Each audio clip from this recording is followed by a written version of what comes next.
I wanted to give you guys a little bit of an update what's been going on with the shed shop.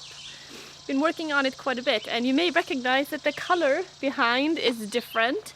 I've been working on like the outside as well as the inside, and so outside here I got a bunch of trim up around the windows and also on the bottom unit here, and I painted it white. It's just actually like a light gray color. I'm going to paint it even brighter white, but such a difference when you get a little bit of a lighter color. And then the front here too. But let's go inside and yeah, let me show you guys around and kind of talk about this little building here.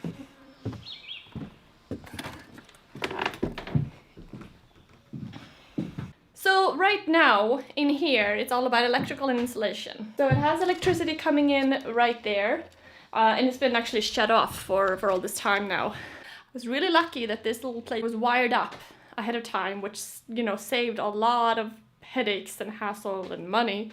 So that was really nice. And then I have wire going through there, and I got lots of outlets.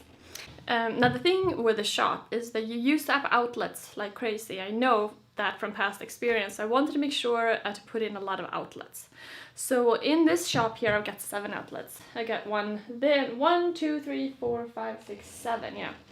And of course that's kind of based on how I'm thinking about furnishing the space eventually, what I want to, you know, keep where. I even put 1 outlet up there, you can see in the corner right there. And the reason for that is that I think I'm gonna put like a loft section up here. Oh, okay, so let me just kind of give you guys a quick rundown. So you are in the corner right there now by the door. So you walk in here, and right here I'm planning on keeping a bench, like a small, nice, robust style woodworking bench. I got the wood for it already. I'm gonna make it out of red oak, and yeah, it's gonna be like the centerpiece of the shop.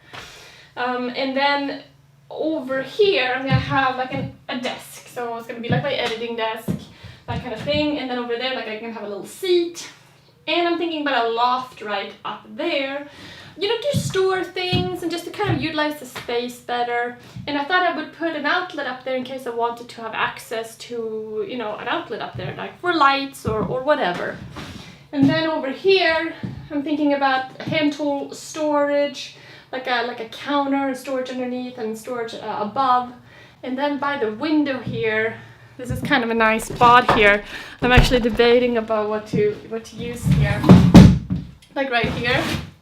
I'm debating about either getting a small like mini lathe and have like a little lathe in here, or making it more like a workstation surface. Haven't quite figured that out yet. But anyway, so I got the outlets kind of placed based on what I know I'm gonna want to do. And in this window over here, I'm gonna have an air conditioning unit. So I have an outlet right underneath the window, and the air conditioner is gonna be nice in here. I mean, that is one thing that has really kind of put this up in higher gear lately, is because it's been really hot. And currently my big shop is, it's hot. I really need to figure out some sort of air conditioning situation, because it's just kind of painful to be in there right now. And I have planned to make, you know, I have a little window air conditioning, so I'm gonna put that in here. But I guess the whole idea here of, you know, this, when I started this was a small little shed on the ground. You know, one of these prefab sheds. And it was in fine condition, but it was a garden shed. So I've had to do quite a bit of things to get it at this point. You know, I've jacked up the building because it was a little bit too far on the ground. There was a lot of like moisture, like a lot of water splashing. So I did that. I built a deck and stairs, and I'm not quite finished with the deck yet. And then insulated under the floor, and everything is you know, a process. But I think this is such a cool concept. Actually, now we are all like fighting, like Matt and my mother-in-law were all saying they all want this little house, just because, you know, I can imagine like you could utilize these kind of houses for so many different things. So I love the concept of this, that you have a little shed and then you turn it into a functional finished building. Of course, there's like a lot of things in order to get to that point, and quite a lot of resources has gone into this space. I mean, I put in 4 windows in this space, already. Actually 5 if you count the window in the door. So there are 5 windows coming in with light here. Previously there were 2 small like shed windows, which were, I mean, I think they were like some kind of plastic, because I guess they could have been glass, but they were really weird. And they were smaller, and they were not double paned, you know, not insulated at all. So anyway, kind of had to restructure the walls for the new windows. So the windows alone and the door, and now electrical. And at this point, you can see behind me too, just started working on the insulation. So insulation in between the studs. And then I'm going to put, of course, insulation in the roof. You know, there are just a lot of steps to kind of get it to this point. And then you always realize that you need something else, which you weren't thinking about. You know, I have to go into town and get some more covers for the outlets, and I need another cover there. And yesterday or 2 days ago, I had to go in and get more wire because I ran out of wire. So I actually have this wired right now over here. Main power comes in over there, goes around the whole shop, and comes over here. And this one right here is a switch to the power in the entire shop. So it's like a safety feature. So it shuts off, you know, the power to the outlets and the lights. Okay, up here I have lights. So one is for the top light. I'm gonna have like a top unit here, and one is for the outside light. So I got a really beautiful kind of bit old-fashioned kind of overlooking light. And it's always these small like details which you don't think about ahead of time when you first have this idea that I'm gonna, you know, finish this space, and then I want to make it really nice. You know, you just a lot of things that you really need in order to get it to that level, because I want this building to feel like a perfectly gorgeous little cottage. Painting, I think, made a huge difference, and it also putting trim around. You know, you just can't go wrong with trim, I think. Trim elevates any building just so much. And the next step then is the siding on the front, because I decided to go with hardyboard siding instead of the T111 siding, which is on around the whole shed here, because it's just better quality. And you know, this T111 siding, obviously it's the sheathing and the siding is the same product, which obviously isn't ideal. So when it came to this wall over here, which I had to remove, you know, because there was so much to do here. I had to reframe it and put the door and the window in. That's when I decided to just put OSB on it and then put new siding on it. So I've been painting the siding ahead of time as well.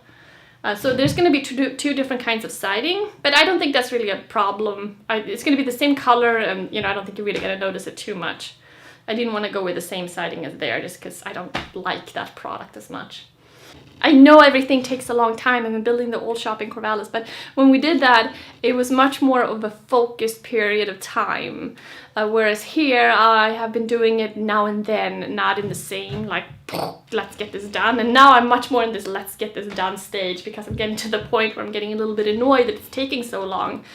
And at least get it to like a finished point where I can start, you know, putting the air conditioning in and putting the drywall on the wall and finishing it, because then of course you have, you know, building all the things for the shop, which of course has like so much fun. It's not like that's like a big, you know, a hassle, but I want to get it finished so that I at least can get to that point. So overall this is 140 square feet. It's 14 by 10. So 140 square feet, I think it's a pretty good size. It's a little bit smaller than my old shop in Corvallis. But obviously I'm not gonna have this space do what that space did. That space was so full of things, and now we have more space to work with. So this is really kind of like a luxurious kind of playing studio is what I'm thinking about, where I can do more artistic, more finer details, take it slower, and then do the editing, and then play with the hand tools in a different way, because I don't really like the hand tool situation in the main shop. We're still gonna have a bench there, and Matt likes to work with the hand tools as well. So I'm gonna kind of split them up a bit and have some in here and some in there. So anyway, at this point, I still have to finish capping some of these electrical outlets, or you know, the boxes need to be capped. some of them, and of course put in the insulation. I just calculated that I need to go in and pick up another 6 rolls of insulation. I think that should cover it, because of course I'm insulating the walls, but I'm also insulating the ceiling. And then there's a drywall. And then there's flooring, of course. And I'm gonna use the same white oak floor that we're putting into the big shop. We have a ton of it. We got like a really good deal for like a lot of flooring, so I'm gonna put that in here as well. And I have an idea for a little kind of project associated with the flooring, which I'm very excited about, that I'm gonna do here as well. Yeah. So yeah, I hope you guys enjoyed this little update on what's going on here. Hopefully next time I'll show you guys some more progress, and I'm gonna get to work. I'm gonna put on some insulation, put up some more insulation, and I'll see you guys soon. Bye!